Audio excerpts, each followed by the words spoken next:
Eldur, til hamingju með sigurinn. Voruð þið meðvitaður svona hversu stór leikur þetta væri fyrir ykkur í deildarkeppninni? Já, sjálfsögðu vorum við það.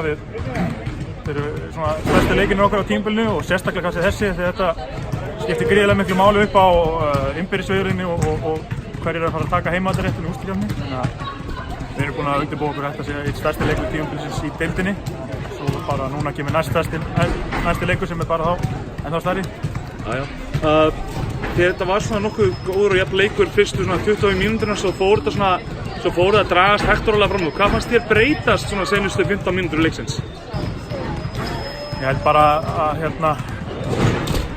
kannski ekki breyta, við vorum bara alltaf fasta fyrir varnarlega og náðum þá kannski aðeins að myndi fá kraftin og völdinu í það að fara í hraðahlaup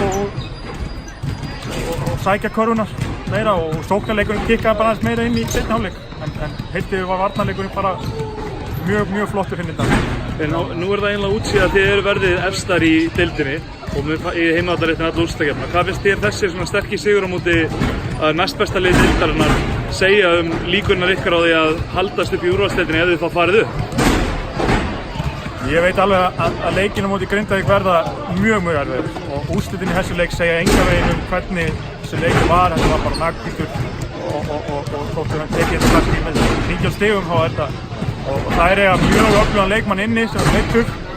Þannig að við leggjum allt í það að komast upp en þetta verður ekki gefinn þegar það líður á því ef við komast í úrslitin. Takk fyrir þetta. Takk fyrir þetta.